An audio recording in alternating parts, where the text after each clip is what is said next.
Բարև ձեզ սիրելի հեռուստադիտողներ, ձեր ուշադրությանը վերստին ներկայացում է Ղազարյան versus Ղազարյան նախագծի հերթական թողարկումը։ Պետրոս Ղազարյանի մոտ հյուրընկալվել է մի մարդ, որը միաժամանակ զբաղեցնում է երկու պաշտոն՝ հանրային խորհրդի նախագահ եւ մատենադարանի տնօրեն։ Եվ մենք նրան կրկնակի կմշակենք, որովհետեւ երկար ենք սպասվել այսպիսի հյուրի մշակմանը։ Բարի երեկո սիրելի հեռուստադիտողներ, մենք շարունակում ենք հետևել կարևորագույն իրադարձություններին։ Այսօր մենք կզրուցենք հանրային խորհրդի նախագահ Երևանի Մաշտոցյան անվան հին ձեռագրերի մատնենադարան ինստիտուտի տնօրեն Արա Խզմալյանի հետ։ Բարի երեկո, պարոն Խզմալյան, շնորհակալ եմ ընդունելու համար։ Եվ մեր հյուրը Էդգար Ղազարյանն է։ Բարև ձեզ։ Մեր հասարակությունը շատ է ուզում հասկանալի պատճառներով իմանալ, թե մեր բանակում, մեր զինանոցներում ինչպիսի վիճակ է, ինչ բարեփոխումներ են եղել, ստեղ կա օբյեկտիվ հանգամանք, որ պաշտոնյաները չեն կարող բաց խոսալ այս մասին։ Ես ինչքան գիտեմ, հանրային խորհրդի անդամները գնացել են զինանոցներ, ամրաշինական կառույցներ եւ նայել են, թե ինչի մասին չի կարելի խոսել։ Դուք պաշտոնյա չեք, համենայն դեպս ռազմական, ինչ եք տեսել, ինչ կարող եք պատմել։ Արա մի րոպե, Պետրոս, խոտ շաշ չես արա։ Համ ասում ես հանրային խորհրդի անդամ, նախագահ, համ ասում ես մատենադարանի տնօրեն, համ էլ ասում ես դուք պաշտոնյա չեք։ Համ էլ ասում ես քանի որ դուք պաշտոնյա չեք, բերեք մեր բանակի, սպառազինությունների, ամրաշինական կառույցների մասին դուք խոսեք։ Արա էսի շատ է հասկանում։ Բանակն ինչ է, զենքն ինչ է, ամրաշինական կա։ Էսի բանակում շատ որ է թար բանակ, որ բանակի հետ կա, կարան մի հատ կանսերվայի բանգայի տեղ միտեղ կախածել են սրան, որ ասենք խփեիր զենք գար։ Էսի ինչ կապ ունի բանակի, այսինքն մեր հասարակությունը պիտի բանակի սպառազինությունների մասին տեղեկություն ստանա Խզմալյանից, հա։ Դու լրիվ ձեռես առես ժողովրդին, արա Պետրոս։ Բայց եթե մի բանը գաղտնիա պիտի ոչ մեկ չիմանա, ես ինչ է իմացել։ Բայց որ իմացել է հիմա ո՞նց պիտի գաղտնիքը բոլորի, այսինքն սրան գաղտնիք ցույց տված է հանցագործա, չէ՞, գաղտնիք հրապարակել չի կարելի։ Հիմա էլ ասում է, քանի որ ես հանցագործություն այլ ենք ինքը արդեն իմացել է, արի դու էլ մնացածին ասա այդ գաղտնիքի մասին։ Արա ես լուրջ եմ ասում, էլ քեզնից քո ես պիտի չզարմանամ, չէ՞ Պետրոս ես։ Շնորհակալ եմ այս հնարավորության համար, որովհետև հանրային խորհրդի անդամներն են գնացել։ Այո, հանրային խորհրդի անդամները, բայց իմ խնդրանքով նաև կառավարության ղեկավարի հետ պայմանավորվեցինք, որ հանրային խորհրդից դուրս մոտ 1 տասնյակ մարդիկ, յուրաքանչյուրը իր ոլորտում առաջատար, բանիմաց եւ շատ հավասարակշռված մարդիկ, իմ խնդրանքով այդ մարդիկ եւս մասնակցեցին այդ դիտումներին, եթե կարելի է ասել։ Այսինքն հանրային խորհրդի անդամները յուրաքանչյուր իր ոլորտում բանիմաց հավասարակշռված մարդ չի, որ լրացուցիչ մարդիկ եկներ։ Ապա հավասարակշռ, բայց գնացել ես Դանիել Հովհաննիսյանի մեծել ես հանրային խորհրդում, որտուց էլի հավասարակշռված բանիմաց իր որն է իր ոլորտը։ Բայց միանգամից, եթե բանիմաց հավասարակշռված խելամիտ մարդ կար, միանգամից դրանց մտցնեիք հանրային, թե դրանք չեն համաձայնվել մեն հանրային խորհուրդ մենակ մտել են Կեթաս կպայքարես այդ մկնողների եւ մկնանման կրծողների դեմ։ Հանրային խորհրդում էլ պայքարեք։ Ով ասում որ պիտի մենակ մատենադարանում լինի։ Դեղա դնում են անկյուններում, բանում կառավարության շենքում է, չէ՞ ձեր գրասենյակը հանրային խորհրդի։ Տոշնի տեղն է։ Այն ասա դռների մոտ, պատերի տակ, թո այդ բանից այդ արշավախումբը գա, իրանք գիտեն։ Եվ այդ ամբողջ ընթացքում ասեմ, որ սա վարչապետի նախաձեռնությունն էր եւ այն, ինչ մենք տեսանք, պարզ է, որ դրանք միայն նմուշներն էին նորագույն սպառազինության ձեռք բերված, որոնցից յուրաքանչյուրի թիկունքում տասնյակ եւ հարյուրավոր նման նմուշներ կան եւ անկեղծ ասած այդ ամենի դեպքում երկու զգացում է ունենում, առաջինը հիացում եւ բավարարվածություն եւ երկրորդը մեղքի զգացում, որ դա տեսնում եմ միայն ես։ Եվ անկեղծ ասած, հանրային խորհրդի առաքելությունը այս շրջանում ես հատկապես տեսնում եմ անվտանգության ոլորտում կատարվող բարեփոխումների վերաբերյալ հանրությանը իրազեկելը, որովհետև հասկանալի պատճառներով այն տեղեկությունը, որ մենք ստանում ենք դիցուկ պաշտպանության նախարարի հետ քննարկումների արդյունքում, ԲՏԱ նախարարի հետ հանդիպումներից եւ այցելելով նման տեղեր, դրանք չեն կարող պարզապես պաշտոնական տեղեկատվական խողովակներով հեռարձակվել, բայց մենք հասկանում ենք, որ հանրության մեջ կան հարցեր, կան տագնապներ, կան մտահոգություններ։ Նախ մի րոպե, նախ առաջինը, ինչ ես են տղային ասում ԲՏԱ։ Ինչ արեն նա, ինչ գիտես։ ԲՏԱ։ Չի կարելի։ Մարդուն, որ մանավանդ այդ ձևով չես ճանաչում, պետք չի հլնել, ասել ԲՏԱ։ Այդ մեկ։ Երկրորդը, եթե դու հիացմունքի զգացողություններ ես ուզում ապրես, Պետրոս ջան, դու հավասարակշռված չես, քո ոլորտում կայացած չես, բան չես գնացել մտնես այդ 10 հոգու մեջ, քեզ էլ տանեին շրջագայությունների։ Ուրեմն վարչապետին ասում ես, ինքն էլ Իլհամ Ալիևին է ասում, հավաքվում եք այդ հանրային խորհրդի անդամներով, այդ 10 հոգի հավասարակշռվածներին էլ հետը միացնում եք, գնում եք Բաքու, Նիկոլ Փաշինյանի պաշտոնավարման շրջանում ստեղծվել է Բաքվի ռազմավարի պուրակ։ Այդ ռազմավարի պուրակում ցուցադրվում է այն զենքը սպառազինությունները մի քանի միլիարդ դոլարի, որ Նիկոլ Փաշինյանը հանձնել է Ադրբեջանին։ Շուշիի տանկն էլ անդե, որից ասի օրինակ Շուշիի տանկը տեսնես Բաքվի ռազմավարի պուրակում, ես կարծում եմ, որ դու այդ ձեր 45 հոգին հանրային խորհրդ եւ 10 հոգի հավասարակշռվածները շատ մեծ հպարտության զգացողություն, ոնց որ մենք հայերով շատ մեծ հպարտության զգացողություն ենք ունեցել այդ տանկը Ստեփանակերտից Շուշի ճանապարհին տեսնելուց, այնց էլ դուք այդ հպարտության զգացողությունը կտեսնեք դա Բաքվի ռազմավարի պուրակում տեսնելուց։ Այնտեղ կտեսնեք հայ զինվորների համազգեստով խրտվիլակներ, ծաղրի ենթարկված, այնտեղ կտեսնեք 44 օրյա պատերազմի վերաբերյալ տեղեկություններ, այ գնացեք,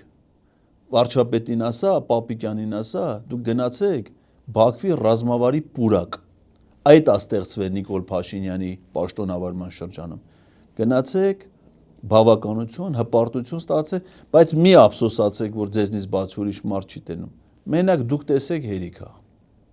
Որոնք գալիս են նաև հենց այդ տեղեկության տպավորություններով։ Գիտեք, ես ուղղակի եւ ոչ միայն ես կարող եմ գրեթե համոզված ասել, որ սա միաձայն դրվատանքի մի բան էր, թե այս ընթացքում, այս կարճ ժամանակամիջոցի ժամանակ, ինչպես է հաջողացրել կառավարությունը ձեռք բերել այն, ինչ մենք տեսանք։ Եվ սա այն պայմաններում, երբ եկեք անկեղծ լինենք, թե ներսում, թե դրսից ատրճանակը քունքին դրած իրավիճակում եւ զարմանալի էր, թե ինչ հետեւողականություն, ինչ հավատ։ Ուրայնը, այդ ինչ է խոսում Պետրոս։ Ատրճանակում քունքին են դրել, ասում է համ ներսից, համ դրսից։ Ատրճանակը դրել են, ասում է քունքին։ Արա կարող է ուրիշ բանել են արել դու չես ասում։ Այն ինչ բտա երախառն է իրար։ Գաղափարին, որ կարողանան դա։ Ես հիմա չեմ կարող զինատեսակները նկարագրել, բայց դրանք մեր պաշտպանությունը էապես փոխող նորագույն սպառազինություն է տարբեր երկրներից բերված։ Արա, որ դու զինատեսակը չես կարող նկարագրես։ Ինչ գիտես, որ այդ զինատեսակը լավն է, ախ դու ընդհանրապես այ բախտաբար հələ մտ քո տեսքին նայի, քո վիճակին նայի, գլխարկը դճի չես դրեն ցիլոտ։ Թե Փաշինյան ծերից տարել ինքն է դնում գլխին։ Արա դու ինչ գիտես սպառազինությունը ինչ է։ Պետրոս հələ մի հատ հարցրու ասա Արային ասում էլի սրան։ Ասա դու որ պուճուր ես եղել, ռագատկա ունեցել ես, պարսատիկ։ Գոնե ռագատկայի հետ առնչություն դու քո կյանքում, ել չեմ ասում է զենք, սպառազինություն, որ դու գնաս հասկանաս, թե բանակի համար սպառազինությունը կյանք ես վստահ եմ արած, ես ռագատկա չի, ես ռագատկա ունեցած էր, թարս խփեր իրան կվնասեր։ Կարող ես ոնց որ վնասել է, գիտես, բայց ֆիզիկական չի եղել այդ վնասվածքը։ Դրանք եւ համատեղ արտադրություն են, եւ սեփական արտադրություն է, եւ առնվազն 3-4 երկրից բերված սպառազինություններ, որ մենք տեսանք, եւ շատ կարեւոր է, որ յուրաքանչյուր նոր զենքի հետ, ես ասում եմ, դա տևեց ընդամենը 1 նմուշներին ծանոթանալով 2 ժամից ավելի, եւ մենք դեռ չենք տեսել ամեն բան։ Եվ եթե այս տեմպերով մենք կարողանանք բանակը սպառազինել, մենք իսկապես կունենանք բավական պաշտպանունակ բանակ։ Դրանք ժամանակակից զենքեր էին։ Բադը Պետրոս արան չես հարցում արա, խոդու տեյակ մարդ ես, արա նոյեմբերի 9-ին վարչապետը տեսանյութ չհրապարակեց, այն էլեկտրական չալոն, դա ժամանակակից չէր, ասեք դա 50 տարի առաջ չէր կարա տես բանել էր, ժամանակակից էլեկտրական չալո, և դա մատակարարվել է մեր բանակին, մեր զինվորների բարեկամն է, ժամանակակից, ու դա գիտես երբ է ցուցադրվել Պետրոս, նոյեմբերի 9-ին, այսինքն այն օրը, երբ որ Ադրբեջանում զորահանդեսա ցուցադրում են իրաց նոր ձեռք բերած սպառազինություններ ու խզմալյան չեն տանում ցուցադրեն, էլի սպառազինությունն են հանե զորահանդեսի ցուցադրում են, թե ինչեր են ձեռք բերել, որով պետքա սպանեն հայերին, հələ նոր առաջիկայում, որտեղ չեն ձեռք բերել, Ադրբեջանը իր սպառազինություններում վրա պետք է ծախսի, եթե ոչ հայերի։ Այդ նույն օր նրանք ցույց են տալի իրանց իրական զենքերը, սրանք ցույց են տալի իրանց էլեկտրական չալոն։ Սա էլ գնաց է տեսել ասում եմ, որ տենայի ինչ շուն, ինչ ասում ես նստի, նստում է, գնա, գնում է, զենք, նորագույն զենք։ Լսի, քեզ ասիկ Նիկոլը, որ ասում են նստի, նստում ես, որ ասում եմ գնա, որ ասում եմ հաչա, հաչում ես, դու էլ արա։ Ինչ ասում է, ասիկան որ արած չլերեն, չնացա, լավ, վсё, հարցս հանում եմ, կներես աղբոջը, հարցս հանում եմ։ Հիմա ձեզ կմեղադրեն իշխանամետ լինելու մեջ։ Կարող են մեղադրել, գիտեք ինչ, եթե ես գիտեմ մի ճշմարտություն եւ այդ ճշմարտությունը չեմ ասում հանրությանը, սա է վատ բան, իսկ ինչի մեջ կմեղադրեն, դա արդեն խնդիր չէ։ Այդ տղա ջան, հələ մի րոպե, այ Պետրոս, արա դու էլ ասում ես ձեզ կմեղադրեն իշխանամետ լինելու մեջ։ Արա սա 2019-ից 2023 թվականին եղել է նախարարի տեղակալ։ Հանրային ծառայության մասին օրենքով նախարարի տեղակալի պաշտոնը քաղաքական պաշտոն է, ոնց որ նախարարին է, հենց էլ նախարարի տեղակալին է։ Իշխանության մասսա կազմում, արա ինչ իշխանամետ։ Այդ նույն բանն է, ոնց որ հիմա կնգատ ասես, այ կնի, կարող է դու հանկարծ իշխանամետ ես։ Կնիկ այդ նախարարը, այս էլ դրա տեղակալն է եղել, քաղաքական պաշտոններ, իշխան, այդ նույնը ոնց որ մի օր ասես Նիկոլ Փաշինյանին մեղադրում են իշխանամետ լինելու մեջ։ Նիկոլ Փաշինյանի պաշտոնն էլ է քաղաքական։ Սրանց սաղի պաշտոնները կարա, սա քաղաքական իշխանության անդամ է։ Ուղղակի հիմա Ադրբեջանը պահանջադրել է, որ Մատենադարանը քանդվի, վերացնեն, սրան նշանակել են, որ այդ գործը անի։ Այդքան բան։ Իշխանամետ։ Թո մեղադրում են, այ մարդ, մենք մեր գործն ենք կատարում, մենք գլուխներից կաղ Ալիևի պահանջներն են կատարում, Էրդողանի պահանջներն են կատարում, մեզ էլ ինչի մեջ ուզում, որ մեղադրեն մե թո ինչ պիտի լինի, թո մեղադրում են, մեղադրեն, մի հատ ավել թո մեղադրեն, մի հատ է պակաս։ Ես ես մի բան ասեմ, մեր այդ հանրային խորհրդից դուրս հրավիրալների մեջ կար մի կին բժշկուհի բավական բանիմաց գիտակ կին, որը չեմ կարող ասել, թե իշխանության համակիր կին է, բայց այդ մեր շրջայցից հետո, որ մենք նաև Կիրանց այցելեցինք եւ տեսանք այդ ամրաշինական աշխատանքները, մտանք այդտեղ, տեսանք ինչ պայմաններ են, տեխնիկական ինչ հագեցվածություն է եւ այլն, բարձրաձայն ասեց հետեւյալ միտքը, որ կարծում եմ ձևակերպեց բոլորի այդ պահի ապրումները։ Մենք եկել էինք այլ Հայաստանից, վերադառնում ենք այլ Հայաստան։ Իմացար ինչ այլ է Պետրոս։ Իրանք գնացել են Հայաստանի Հանրապետությունից, վերադարձել են Արևմտյան Ադրբեջանի այդ այլ Հայաստանը, այդ նոր Հայաստանը դա Արևմտյան Ադրբեջան, նոր անունն է, էլի թազանունն է, թազը թափա։ Այդ կնիկն ասել է, մենք եկան Հայաստանից եկանք, հիմա արդեն մինչև վերադառնանք, ընդ արդեն եղած կլինի Արևմտյան Ադրբեջան։ Սա ամենաստույգ ձևակերպումն էր մեր էմոցիաների, մեր ապրումների եւ ես իմ պարտքն եմ համարում նաեւ իբրև հանրային խորհրդի նախագահ ասելու հասարակությանը եւ օգտագործելու այս տեղեկատվական միջոցները, որ բավական լուրջ բարեփոխումներ են ընթանում բանակի։ Այդ ինչ որ դուք հիմա անում եք, այդ անազնվությունը, էլի, այդ կեղտոտ ռոպագանդան, դա ինչ աստիճանի, ինչ մակարդակի սրիկայություն է, էլի, ձեր կարծիքով։ Անսահման։ Պարոն Խոզնարյան, հանրային խորհուրդը անդրադարձավ նաև եկեղեցի իշխանություն փոխհարաբերություններին։ Ինչպիսին է ձեր կարծիքը։ Մենք շատ երկար քննարկում ենք ունեցել այս կապակցությամբ եւ հայտարարությունը տարածեցինք հղում անելով գործող օրենքներին։ Ինչ են ասում օրենքները այս հարաբերությունների մասին։ Ասում են, որ այո, հոգևոր իշխանությունը եւ աշխարհիկ իշխանությունը մեր երկրում տարանջատված են։ Այսինքն կա կոնսենսուս չմիջամտելու մեկը մյուսի աշխատանքների։ Մի րոպե, դες բան չկա։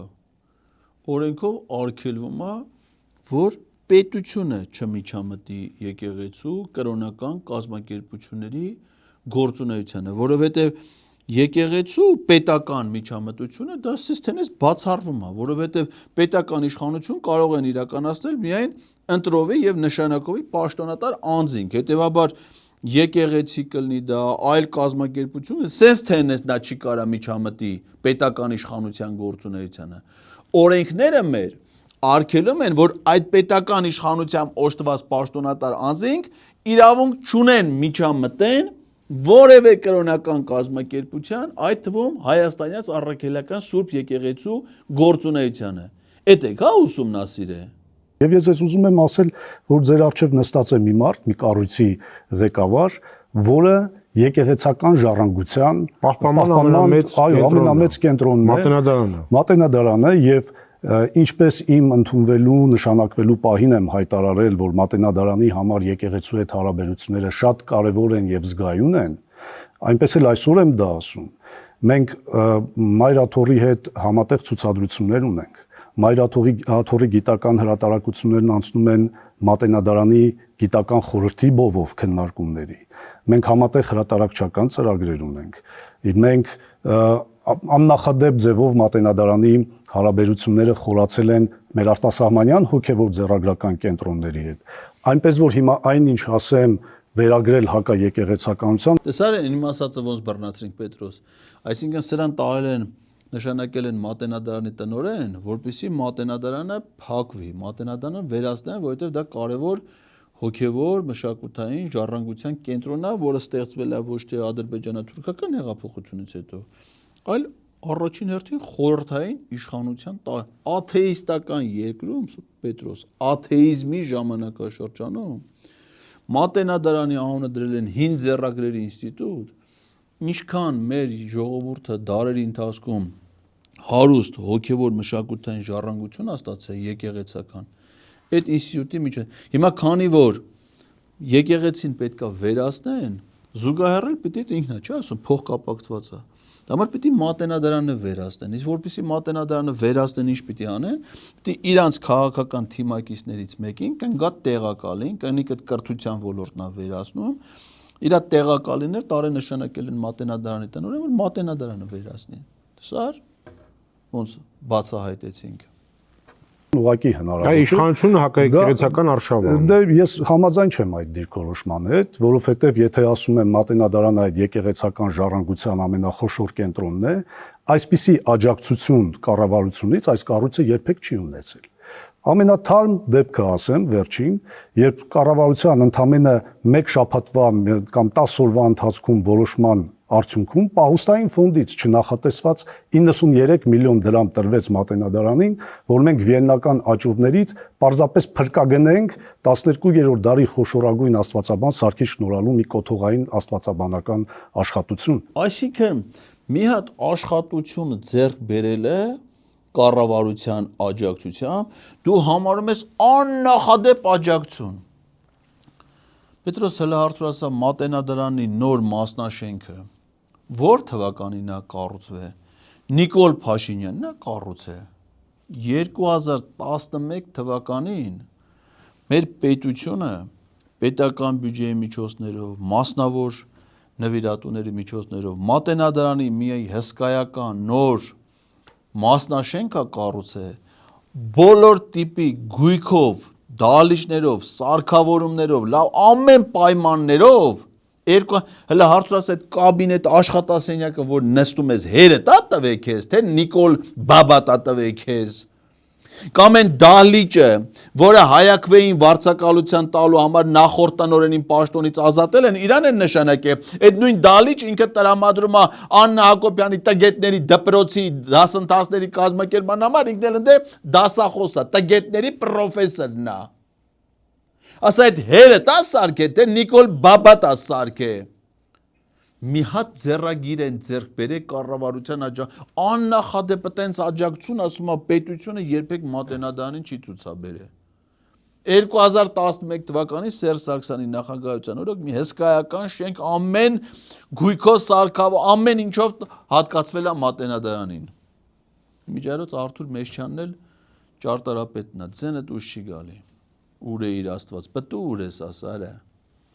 Դե մեր կյանքը անհուսալիորեն քաղաքականացված է։ Չի կարելի խոսել որևէ առողջ բան։ Ես ուզում եմ, որ մեր հասարակությունը ուղղակի սովորի փաստերի հետ հաշվի նստել, այլ ոչ թե այն հայտարարությունների հետ, որ իրենք են անում։ Ես նայել եմ պետական բյուջեն, երբ ես նախարարի տեղակալ էի 2019 թվականից, եկեղեցիներին հատկացվող պետական բյուջեն կազմում էր, եթե չեմ սխալվում, մոտ 47-48 միլիոն դրամ։ Այսօր եկեղեցիներին վերականգնմանը հատկացում է գրեթե 900 միլիոն դրամ, այսինքն մոտ 20 անգամ եկեղեցիների վերականգնման այս պահին եկեղեցիներին վերականգնմանը հատկացվող բյուջեն գրեթե 20 անգամ կրկնապատկվել է։ Հալս ինչ եմ ասում Պետրոս, ուրեմն որպեսի հանկարծ սխալ չհասկանաս, չնայած դու մեկ ասես տենես չես հասկանում։ Կան եկեղեցիներ, վանքեր, հուշարձաններ, որոնք կառավարությունը դեռևս չի հանձնել հայաստանյաց առաքելական Սուրբ եկեղեցու։ Օրինակ այդ հանձնածներից մեջ է Հովանավանքը, որտեղ Ստյոպը գնացել է, միջուկը փոխել է Կողբեքի, եկեղեցու ձեռից փաստացի սեփականությունը առել են սրանց իշխանությունը, ի՞նչ տարբերություն Ստյոպը, սա Նիկոլը, նույն բանը, Փաշազադեն, Ալաշուքյուրը, Իլհամ Ալիևը, նույն բանն են, զավթել են ապօրինի։ Կան եկեղեցիներ, որոնք հանձնված չեն, դրանք պատմամշակութային հուշարձաններ են, որոնք գտնվում են կրթության, գիտության, մշակույթի, սպորտի պահպանության ներքո, կանգատ։ Ու դրանք այնքան անմխիթար վիճակում են, որ Գևորգ Պապոյանը ֆիկտիվ է։ Մի հատ լուսանկար էր հրապարակի, 2 հորդ նստած են այդ շինության մեջ, ասում են այս վիճակում են մեր եկե։ Ես մտածեցի, այս հարսանիքի նկարները խիա հրապարակում։ Բայց հետո տեսա, չէ, հարսանիքի նկարները չեն, արա այդ հորթեր են, հորթ։ Այդ իր պահպանության տակ գտնվող պատմամշակութային հուշարձանները այդ վիճակում են։ Ասում են 900 միլիոն են հատկացրել։ Հələ մի հատ հարցուր ասա, մի եկեղեցի, որ կառուցվում է, այդ մի եկեղեցին 900 միլիոն դրամով է կառուցվում։ Գիտես քանի միլիարդ դրամի, քանի միլիոնավոր դոլարների նյութական արժեքն եմ ասում, եկեղեցիները կառուցվել Գարեգին II ամենայն հայոց կաթողիկոսի գահակալության շրջանում, թե Հայաստանում եւ թե Սփյուռքում։ Հայաստանում այտենց խոշոր քաղաք, գյուղ, բնակավայր չկա, որ նորակառույց եկեղեցի չունենա։ Հələ հարցուր ասա, պարոն նախարար, կրթության, գիտության, մշակույթի նախարար չէ, նախարար կնիկը դա, տեղակալն է։ Պարոն կնգա տեղակալ, ՅՈՒՆԵՍԿՕ-ի համաշխարհային մշակութային ժառանգության ցանկում ընդգրկված հուշարձան է Էջմիածնի Մայր տաճարը։ Դրա վերանորոգման վրա պետությունը քանի դրամ փող է ծախսել։ Դու գիտես Պետրոս, կնիկ տասել է։ Դե ես հիմա կասեմ, դու կետաս իրան կասես։ 0 դրամ, 0 ՅՈՒՆԵՍԿՕ-ի համաշխարհային մշակութային ժառանգության հուշարձան Մայր տաճար պետությունը ծախսել է 0 դրամ ավելին, վերանորոգման աշխատանքները բարեգործական չեն որակե երկար ժամանակ, որ շինարարությունից էլ եկեղեցին պետության ավելացված արժեքի հարկ տա։ Սորոսի հիմնադրամի բոլոր գրանտային ծրագրերը հարկերից ազատվել են, մայր տաճարի վերանորոգումը երկար ժամանակ չէր ավարտվում, որովհետև բարեգործական չէին ճանաչում։ Հələ սրանն է, էլի։ Հիմա ես ինչ ասեմ, Պետրոս, մի հատ ինձ կարաս ասես, այս կարգի մարդկանց սրիկայության աստիճանը ինչ մակարդա, ինչ սահմաններ ունի։ Դու կարաս ասես, չես կարա։ Դու կարաս ասես։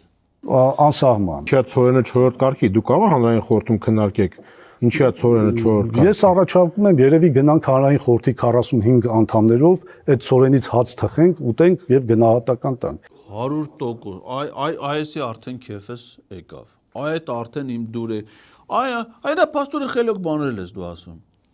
Լսի, բայց Խզմայդան ջան, այդ ծորենից, այդ 4-րդ կարգի ծորենից, որ Ղազախստանից եկել է, դրանով չես կարա հաց թխես, դա հաց թխելու համար չի, ապեր։ Դրանով անաստակեր են սարքում, այսինքն համակցված կեր, կոմբիկորմ, դա Պետրոսը լավ կիմանա։ Պետրոս, քանի հատ ռեցեպտ գիտես դու 4-րդ կարգի ծորենից համակցված կեր պատրաստելու, դու տաքնել կիմանաս, սառնել կիմանաս, չէ՞, դուխով կենդերած, բան սառուցով այ կվերցնես այդ հանրային խորհրդի անդամներին, կարա գիտեք նաև ուր էթա Նիկոլ Փաշինյան այդ վերջերս էր Եղվարդում մի հատ համակցված կերերի գործարան էին սարքել, գնացել էր դրա բացմանը։ Կարա գնդե էթա գործարանում ասեք դու ինչ կոմբիկոր սարքող ես։ Բան կանեք, էթա գործարանում կասեք թող սարքեն մի քանի տեսակ ու հանրային խորհրդի անդամներով կնստեք, կթալեք, կուտեք։ Պետրոս, դու քել քարը փեշից թափի, ստե հետաքրքիր թեմաներ է բացվում, Խզմայրան հետաքրքիր առաջարկներ ունի։ Հետները կեթաս, որպես այդ ոլորտի լուրջ հավասարակշռված կայացած մասնագետ, որտեղ իրանց մոտ չկան այտենց կայացած լուրջ հավասարակշռված մասնագետներ, սա պատահական իշխանական տարբեր սորտի դավաճաններ են։ Դու էլ որպես եւ դավաճան եւ ոլորտի կայացած մասնագետ կեթաս այդ համակցված կերից անպայման դու էլ կփորձես այդ Ղազախստանից բերածից, որպեսզի այդ թեմայով խոսալուց իմանաք ինչի մասին եք խոսում։ Ես ուղղակի ուզում եմ հասկանալ, ենթադրենք ծորենը 4-րդ կարգի չէ, առաջին կարգի է։ Այն որ դա տեղափոխվել է հարևան երկրի սահմանով, դրա արժեքը ավելանում թե նվազում է, ես չգիտեմ։ Չէ, որպեսզի իմանաս, Խզմայլյան ջան, գիտես ինչ արեք։ Այդ 45 հոգով պլյուս Պետրոսը, էլա ինչքան 46։ Որպեսզի ձեր արժեքը բարձրանա, դուք էլ գնացեք այդ հարևան երկրի տարածքով եկեք։ Օրինակ ասենք գնացեք Ռուսաստան, նստեք այդ 4-րդ կարգի ծորենի վագոնը, մի հատ բեռնատար վագոն, ասեք թող ձեզ, ասես դու էլ որպես դրանց ղեկավար, ասես начальник, ասես ապրանք կա աստե, 40 կտոր ապրանք կա, 40 պլյուս 45 պլյուս 1։ Մեզի բարձեք, ձեզի բարձեն մի հատ բեռնատար վագոն, տանեն հարևան երկրի տարածքով, ման տան, հələ մի հատ կասես Ադրբեջանից որ բերեն Վրաստան, թող մի հատ քշեն տանեն մի հատ էլ Թուրքիայով։ Մի հատ էլ մի կռուկ էլ Թուրքիայով պատասխան ձեր արժեքը բարձրանա, Թուրքի հոտը որ կպնի ձեզ, Խզմայլյան ջան, ձեր արժեքը կբարձրանա, տեսեն ունեք այն քաղ հասարակության ներկայացուցիչները, չէ՞, գնացին Բաքու, Թուրքի հոտը կպավ վերեկները եկան։ Նրանց արժեքը հիմա բարձրացել է։ Այ որ դուք էլ ձեր հանրային խորհրդով գնացեք, եկեք, հենց գաք հասնեք տեղ, թթալը դնում եք ու անցնում եք համակցված կերը 4-րդ կարգի ծորենից պատրաստված շիլան ուտելու։ Լրիվ եկավ անգավ տեղը Պետրոս։ Անպայման կմիանաս։ Քաղաքականություն մի քիչ այս ժողովրդի մասին մտածեք։ Մի քիչ այս հասարակության մասին մտածեք։ Այ, պետք է, մի քիչ բառը ժողովուրդը սոված չի մենա, Պետրոս ջան, բայց այդքան ընտրողներ ունեն, այդքան իրանց համակիրներ ունեն, բայց այդ շիլայից դրանց է պետք է տան, չէ՞։ Այդ մարդիկ է պետք է ուտեն, չէ՞։ Բայց այդքան նիկոլական կա։ Դրանք սոված մնան։ 4-րդ կարգի ծորեն գալիս է հանրային խորհուրդը, դեգուստացիա։ Կանի, հետո կտան արդեն մնացած նիկոլականներին։ Դե պարոն Խզմելյան, մի պարզ փիլիսոփայություն է, ինչքան վատ, այնքան լավ։ Բայց մինչև ուր։ Այսինքն մինչև ուր ինչքան վատ, այնքան լավ։ Մինչև իրեն կգան իշխանություն։ Եվ ինչ ենք ուզում, ուզում ենք ասել, որ մեր երկիրը ավարտել է իր պատմությունը։ Այո, բայց ցավոք սրտի տենց է, բա որ այս երկրի ղեկավարներից մեկը դու ես, մեկը լի Պետրոսի կնիկը, քո ես ղեկավար, մեկը լինի Նիկոլը, մեկը լինի Ալենը, մեկը լինի Արարատ Միրզյանը, մեկը Պապիկյանը, բա երկիրն է կավարտվի, բա ինչ կլինի։ Տշնամու երազանք արա, բա տշնամու երազանք ես դու։ Այո, բա ավարտվում է, կործանվում է։ Չի կործանվել։ Ուզում ենք ասել, որ այս երկրում այլևս ոչ մի լավ բան չի լինի։ Գիտեք, հանրության մեջ մի, ասում եմ, միստվար զանգված է ձևավորվել, որը չի ուզում լսել լավ բան, որը համարում է, որ նա ով այսօր որևէ լավ բան ասում է, դավաճան է։ Եվ միանգամից պիտակավորում են դավաճան, իշխանամետ եւ այլն։ Դա հիբրիդային պատերազմի մաս է։ Դա ազգային խառնվածք է ցավոք սրտի, ավելի վատ բան, քան հիբրիդային պատերազմը։ Հիմա լսի, Պետրոս ջան, մի հատ մեջբերում կարելի է անել պաշտոնական հաղորդագրությունից։ Հիմա որ թիվն է, 2025 թվականի նոյեմբերն է, չէ՞։ 2021 թվականի մայիսի 24-ին Արա Խզմալյանը Եվրոպայի խորհրդի խորհրդարանական վեհաժողովի պատվիրակներին տեղեկացրել է, որ 2020 թվականի սեպտեմբերի 27-ին Արցախի դեմ սանձազերծված պատերազմի հետևանքով հայկական ավելի քան 2000 պատմամշակութային հուշարձան, ինչպես նաև 10 թանգարան, 8 պետական, 2-ը մասնավոր, շուրջ 20,000 ցուցանմուշներով մնացել են Ադրբեջանի վերահսկողության տակ, ընդ որում ռազմական գործողությունների ողջ ընթացքում մշակութային կոթողները թիրախավորվել են եւ գնդակոծվել են։ Էդի դու ես ասե, պարոն, այդ հարցը բարձրացրել ես 2021 թվականին։ Հիմա էդի լավ բան ես ասե, թե վատ բան ես ասե։ Վատ բան ես ասե։ Արա բա դու դավաճան ես արա, որ վատ բան ես ասե։ Թե դու կարաս էնել ասես, էսել ասես, երբ քեզնից թուրքերն ինչ պահանջում են, էդ էլ ասես։ Հարցում ես էլ ասում ես այս ամեն ինչը ինչ սահման ունի, ինքն էլ ասում է անսահման։ Բա անսահման կլինի, բա սահման կունենա սա։ Ես ինչքան հասկանում եմ, հանրային խորհուրդը նույնպես կանգնած այդ եզրագծին։ Պետք է կամուրջ լինեք ընդդիմության եւ իշխանության այդ հասարակական տրամադրությունների, բախման, հարցադրումների, խնդիրների, ստացվում է սա անել։ Գիտեք, ես ձեզ ասեմ, որ հանրային խորհուրդը ամենևին միատարր խորհուրդ չէ։ Այնտեղ տարբեր 45 հոգի, տարբեր քաղաքական համակրանքների, հակակրանքների տերմարտիկ կան, եւ ես ձեզ ասեմ, որ քննարկումների ժամանակ այդպես չի, որ միշտ ականջահաճո տեքստեր են հնչում հանրային խորհրդի անդամների կողմից, ամենևին, դա այդպես չէ։ Մենք շատ կարճ ժամանակ ունենք գործունեության, մինչև հաջորդ կառավարության ձևավորումը, եւ դա նշանակում է, որ մենք շատ կոնկրետ հարցեր պիտի մեզ համար թիրախավորենք, եւ երբ ես հենց սկզբից եմ ասել, երբ ասում ենք հանրային խորհուրդ, դա չի նշանակում, որ 700 հոգով պիտի հավաքվենք ու 12 ժամ քննարկենք ինչ-որ հարցեր։ Լսի, մի րոպե, տղա ջան, այդ դու փաստորեն գիտես ինչ բան է հանրային խորհուրդ։ Գիտես հանրային խորհուրդը ինչ ժամկետով է գործում։ Բա մի չես ասում։ Այ հանրային խորհրդի նախագահ 2021 թվականից 2025 թվական հանրային խորհուրդը ուր է եղել։ Դադարեցրել է գործությունը, գիտես չէ, Պետրոս։ 2021 թվին Սյոպա Սաֆարյանը, որը Վազգեն Մանուկյանից հետո նշանակվել էր կառավարության կողմից հանրային խորհրդի նախագահ, քրոջ հետ գնացել են Բաբաջանյան Շիրինյան դաշինքով, առաջադրվել են падգամավորի տեխնացու 21 թվի ընտրություններին։ Դուրս է եկել հանրային խորհրդից, այդ ժամանակվանից մինչև 2025 թվականի ապրիլը 21-ից 22, 22, 23, 23, 24, 24-ից 25, 4 տարի սահմանադրությամբ սահմանված հանրային խորհուրդ գոյություն չի ունեցել, ոչ աշխատակազմ եղել է վարչապետի աշխատակազմի մեջ, աշխատողները կարծեմ 8 հոգի են, աշխատավարձ են ստացել, պրեմիա են ստացել, գործ չունեն, որովհետև խորհուրդ չկա, ինչ չեն անում, ոչ մի բա որ դու գիտես պիտի հանրային խորհուրդ լներ, հարցեր պիտի քննարկեր, բա քեզ չի հուզում այդ հանրային խորհուրդը, ինչի չի եղել։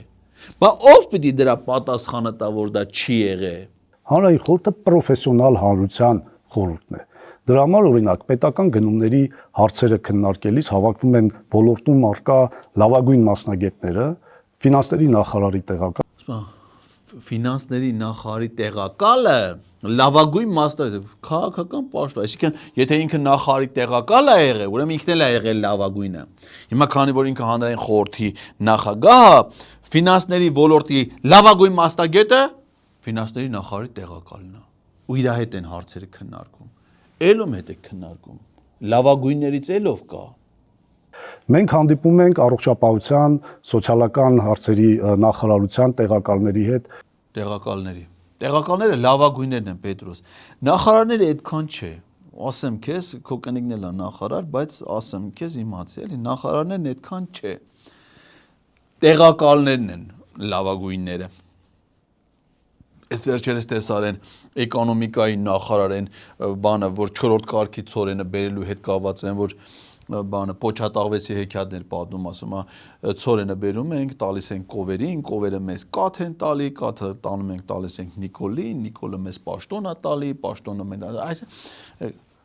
տեղակալները շատ ուժեղ են, էլի տեսած կլինեն։ Ինքն էլ է տեղակալ եղել, էլի Պետրոս, զամինիստր։ Եվ քննարկում ենք հոգեկան առողջության խնդիրներ, որտեղ եւ հոգեկան առողջության խնդիրներում բազմաթիվ հարցեր ունենք, որոնց մասին նույնիսկ հանրությունը տեղյակ չէ։ Մենք գրագիտության խնդիր ունենք նաեւ այս առումով։ Բա լսի, բա հոգեկան առողջության խնդիրները քննարկել, բա վարչապետին չեք կանչե։ Բա վարչապետին կանչեի կայ ախպեր, հեշ որ չէ որպես լաբորատոր ցուցանմուշ։ Բա մտ նստածնեիք այդ լավագույն մասնագետները բաները մի հատ ուսումնասիրեին մի հատ դու են կինոն չես տեսե ոնց էր կոչվում էդի Պետրոս Շանսիերտ դες մի հատ կինո կար չէ բա բերեի կարա մի հատ նստածնեիք այդ մարդը մի հատ 1000 ձևի ձեզի օգտակար կարա լիներ այդ քննարկումների ժամանակ ու այդ քննարկումներից հետո ինքը ուր կլինի կգնա կառավարություն չէ Խզմալյան ջան բեր թող կառավարություն չգնա էլի այդ լաբորատոր նմուշը կառավարությանը շատ վնաս կտա։ Ավելի լավ է թող գնա ԱԱՑ-ի մեկուսարան ու դու ել գնաս դրա հետևից։ Այս համատեքստում իմ պատկերացմամբ ամենամեծ բանը, որ մենք կարող ենք անել, աջակցել, որ այնինչ տեղի է ունենում անվտանգության, պաշտպանության ոլորտում այն բարեփոխումները, մեր մեծագույն առաքելությունը պիտի լինի հանրությանը հնարավոր ընդունելի բառապաշարով, հնարավոր ընդունելի չափականակով տեղեկացնել, իրազեկել, որ մարդիկ հասկանան, որ ամեն դեպքում process-ներ են տեղի ունենում։ Դե գիտես Պետրոս, դա արդեն քո թերություններից է։ Ասում են կառավարությունը, գործադիր իշխանությունը չնայած բոլոր նախարարություններն ունեն լրատվական ծառայություն առանձին, մամուլի խոսնակներ առանձին, վարչապետը ունի մի հատ լրատվական ծառայություն, ամենտեղ հետը տանում է 2 օպերատոր, 2 լուսանկարիչ։ Նազելի Բաղդասարյան ինքն էլ կա այդ գործի մեջ։ Հանրային հեռուստաընկերություն, հանրային ռադիո, ֆեյքերի ֆաբրիկա, TikTok նկարողն առանձին, Instagram նկարողն առանձին, այն որ ասում է ատամի չոտկա առանձին, կոշիկի չոտկա առանձին։ Սաղ կա, բայց հետի քչություն անում։ Մի հատ էլ իրանք հանրային խորհրդի մեծագույն առաքելությունն է, կառավարության գործունեությունը ժողովրդին հաս։ Եվ այդ մեծագույն առաքելության շրջանակներում այսօր մեր հյուրն էր Խզմալյանն է, շնորհակալություն։ Ես եմ շնորհակալ։